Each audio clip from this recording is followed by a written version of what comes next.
ആദ്യ കുർബാന സ്വീകരണത്തിന് കുട്ടികളെ ഒരുക്കുന്നതിനിടയിൽ ഉണ്ടായ ഒരു രസകരമായ ഒരു സംഭവം പങ്കുവയ്ക്കാനായിട്ട് ആഗ്രഹിക്കുകയാണ്. ആദ്യ കുർബാന സ്വീകരണത്തിന് ഒരുക്കുമ്പോൾ അതിൻ്റെ ഏറ്റവും പ്രധാനപ്പെട്ട ഒരു കടമ്പയാണ് ഇവരെ കുമ്പസാരിപ്പിക്കാനായിട്ട് പഠിപ്പിക്കുക എന്നുള്ളത്. അപ്പോൾ ടീച്ചർമാരിങ്ങനെ കുമ്പസാരിപ്പിക്കാൻ പഠിപ്പിക്കുമ്പോൾ പലപ്പോഴും വൈദികരായ ഞങ്ങളുടെ അടുക്കൽ വന്ന് അച്ഛാ നന്നായിട്ടൊന്ന് ഒരുക്കാമോ എന്ന് ചോദിക്കും. അപ്പോൾ അവർക്ക് സാധാരണ ഈ മോക്ക് വൈവ എന്നൊക്കെ പറയുന്നത് പോലെ ശരിക്കും കുമ്പസാരത്തിലേക്ക് പ്രവേശിക്കുന്നതിന് മുമ്പ് ഒന്നുകൂടെ കുമ്പസാരം പഠിപ്പിക്കാൻ വേണ്ടിയിട്ട് അവരെ കുമ്പസാരിക്കുവാൻ വരുന്നത് പോലെ വരാനും പാപങ്ങളൊക്കെ പറയാതെ മറ്റു കാര്യങ്ങളൊക്കെ അവരെ ഒന്ന് പഠിപ്പിക്കാനും വേണ്ടിയിട്ട് ഞാൻ ശ്രദ്ധിക്കാറുണ്ട്. അങ്ങനെ ഒരുവൻ എൻ്റെ അടുക്കൽ വന്ന് മുട്ടുകുത്തി കാര്യങ്ങളൊക്കെ അവതരിപ്പിച്ചു. അപ്പോൾ ഞാൻ അവനോട് പറഞ്ഞു, പാപങ്ങളൊക്കെ പറഞ്ഞതിന് ശേഷം പെട്ടെന്ന് പോകരുത്, അച്ഛൻ പറയുന്ന ഉപദേശങ്ങളൊക്കെ കേൾക്കണം, അതിനുശേഷം പ്രായശ്ചിത്തം തരും അച്ഛൻ. അപ്പോൾ ചിലപ്പോൾ അത് 3 നന്മ നിറഞ്ഞ മറിയമേ ആയിരിക്കാം. എന്താണോ അച്ഛൻ തരുന്നത് അത് ഭംഗിയായിട്ട് കേട്ട് അവസാനം അച്ഛൻ്റെ ആശീർവാദവും വാങ്ങിച്ചിട്ടേ നീ കുമ്പസാരക്കൂടിൻ്റെ അടുത്ത് നിന്ന് പോകാൻ പാടുള്ളൂ. ഇത്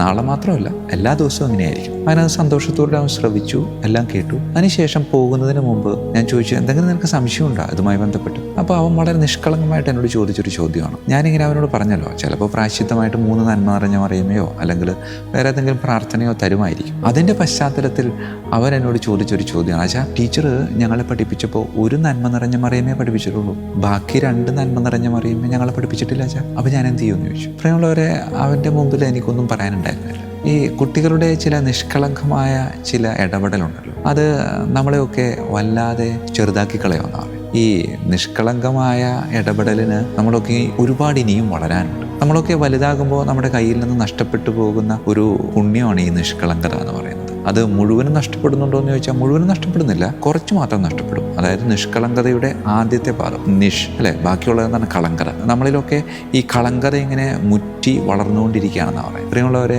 പല കാര്യങ്ങളും പലരും സംസാരിക്കുമ്പോൾ പലതും നമുക്ക് മനസ്സിലാവാറില്ല. പക്ഷേ നമ്മൾ ചോദിക്കാനായിട്ട് മടി കാണിക്കും. എന്താ, എനിക്കറിയില്ല എന്ന് മറ്റുള്ളവരുടെ മുമ്പിൽ നമുക്ക് പറയാനൊരു മടിയാണ്. അറിയില്ല എന്ന് മറ്റുള്ളവരുടെ മുമ്പിൽ പറയണമെങ്കിൽ നമ്മൾ ഒരുപാട് വളരണമെന്നാണ് പറയുന്നത്. ആ വളർച്ചയൊന്നും നമുക്ക് സ്വന്തമാക്കാൻ പറ്റിയിട്ടില്ല. പ്രിയമുള്ളവരെ, ദൈവം വെളിപാടിൻ്റെ പുസ്തകത്തിൽ നമ്മളോട് ആവശ്യപ്പെടുന്ന ഒരു കാര്യമുണ്ട്. എങ്കിലും നിനക്കെതിരെ എനിക്കൊരു പരാതിയുണ്ട്, നീ ആദ്യം ഉണ്ടായിരുന്ന അവസ്ഥയിലില്ല, അവിടേക്ക് നീ തിരിച്ചു വരണമെന്നാണ് പറയുന്നത്. പ്രിയമുള്ളവരെ, ചെറുപ്പകാലത്തിൽ നമുക്കുണ്ടായിരുന്ന സുന്ദരമായൊരു പുണ്യമായിരുന്നു നിഷ്കളങ്കത. പലരും പലപ്പോഴും പല രീതിയിലും നമ്മളോട് പറഞ്ഞിട്ടില്ലേ, നീ ഒരുപാട് മാറിപ്പോയി. അതേ പ്രിയമുള്ളവരെ, നമ്മൾ ഒരുപാട് മാറിപ്പോയിട്ടുണ്ട്. ആ മാറിപ്പോയതിലേക്ക് തിരിച്ചു വരണം. ആ നിഷ്കളങ്കതയിലേക്ക് തിരിച്ചു വന്ന് കർത്താവിൻ്റെ കാത്തിരിപ്പ് നമുക്ക് ആഘോഷമാക്കി മാറ്റാൻ പരിശ്രമിക്കാം. നല്ലൊരു കാത്തിരിപ്പിൻ്റെ കാലം ഏറെ സ്നേഹത്തോടു കൂടെ ആശംസിക്കുകയാണ്.